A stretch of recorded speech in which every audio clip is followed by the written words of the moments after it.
So during the Young Adults Week last week, or 2 weeks ago now, there are a few people here who were asking about refuge and what's the relationship between being a Buddhist and taking refuge. Like, do you have to be a Buddhist to take refuge, or do you have to take refuge to be a Buddhist? And I think there's a number of different ways to approach these questions, but today I wanted to talk about my own felt experience of what it's like to take refuge within my mind. And when this topic of refuge is traditionally presented to people, it's always about taking refuge in the external objects of the Buddha, who lived 2,600 years ago, the Dharma, which are often texts, and then the Sangha, which are either realized beings or ordained monastics who serve as representatives of those ordained beings. Those realized beings. But Buddhism also teaches us that happiness and suffering come from the mind, and that if you're looking for security and stability in external objects that are impermanent and lack any essence of their own, you're setting yourself up for disappointment. So what does this mean? I think that it means the true refuge is to be found within our own minds. And the external three refuges are what teach us how to do this.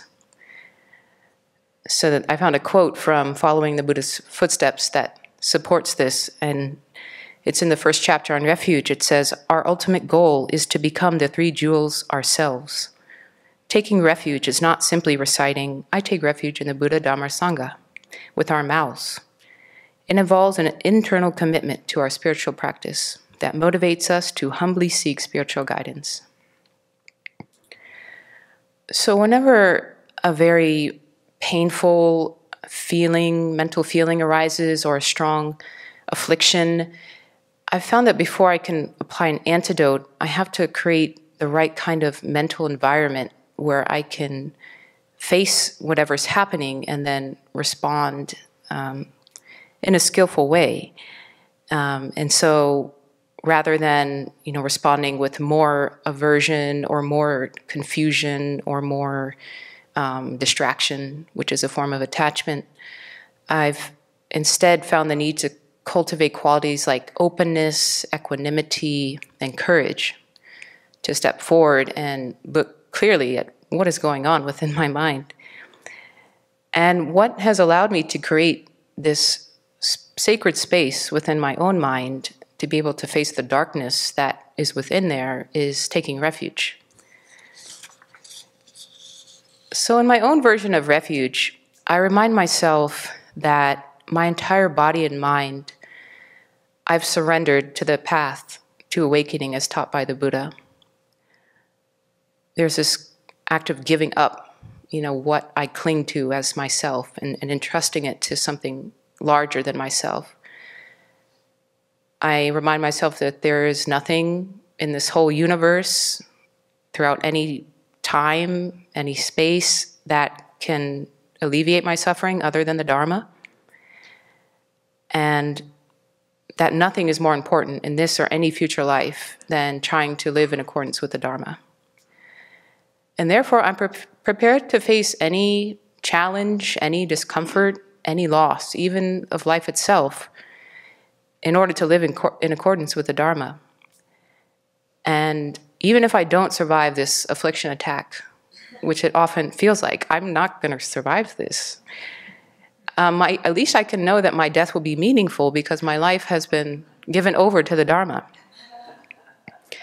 And this sounds a bit dramatic, but I feel like that's actually what's kind of required to psych me up to be able to, not run away. And that brings me to something that Ajahn Nisabo said when he was here that I found very profound, and it's because I've also thought that this has been true since I ever started to practice, which is that Dharma practice involves turning towards our suffering, moving into our suffering, rather than running away. But running away is what we've learned how to do for countless lifetimes. mean, it's just an instinct. There's no thought. It's just, instinctual, automatic, if we don't learn how to identify that. So Dharma requires learning how to sit with pain and discomfort, and how to directly confront our attachment to pleasure and our aversion to pain. And I remember sharing this fact with some of the young adults who said that, no, I don't like to meditate because I get really uncomfortable, and that's not a good thing. I should just get up and do something, go for a walk. And I said, Dharma, meditation involves discomfort. That's part of the process. But in our culture, we're taught that any kind of pain is wrong and you need to immediately alleviate it. Go take a pain pill, go take a shot, go take anything. And even doctors, if you go to a doctor with some pain, they're not going to tell you, okay, let's get to the root of this. Let's let you suffer for the next few months while we look into it. They're going to be like, take this. This is bad, medically wrong.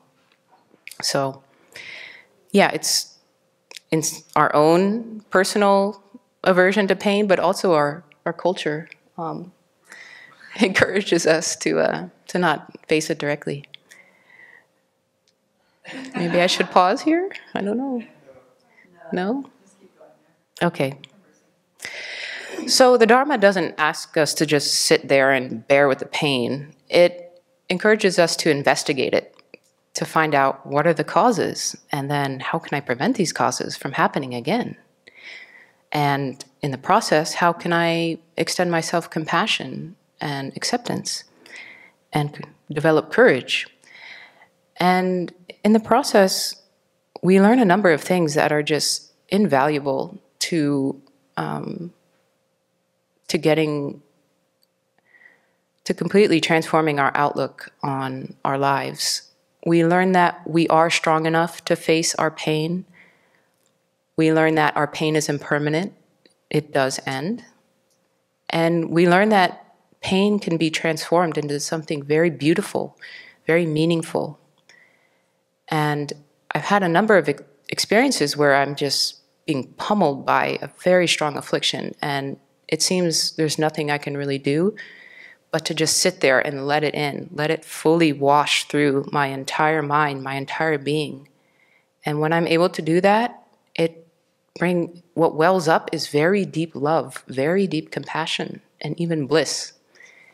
And it's like, whoa, what is that about? I mean, how is that possible?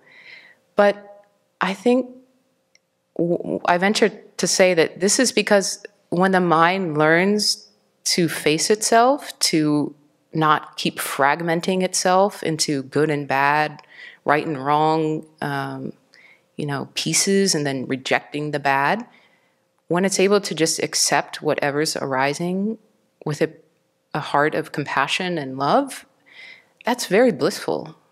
And yeah, that's the power that we have. We can transform anything that arises into something that's meaningful and actually pleasurable. But to get to that point, I found that I need to take refuge first. Otherwise, it's just too much. And so I've come up with some analogies to describe what I think refuge feels like. So refuge is like armor. It's like a protection. Refuge is like stepping into a tunnel that will carry you through a dangerous space and out the other end to safety. Refuge is not abandoning ourselves in the face of suffering, or shutting down or silencing our pain. Refuge is loving ourselves unconditionally and recognizing our own inner potential. And refuge is faith that we will make it through whatever happens, or even better yet, that we'll come out better on the other end than where we are now. So to actually generate these states of mind, we do need to take refuge in the three jewels, the Buddha, Dharma, Sangha, and developing complete trust and faith in the three jewels takes quite some time. But pain and afflictions are arising constantly throughout the day, so there are no shortage of opportunities to practice taking refuge. And I want to end with another quote from the same chapter in Following the Buddha's Footsteps. Refuge is to be lived each moment, so that all the practices we do are directed towards actualizing the Dharma jewel in our mind stream. So refuge is to be lived each moment. And when we have done this, we will have genuine, lasting joy and fulfillment, and our lives will have become highly meaningful. So may we do this for the benefit of all beings.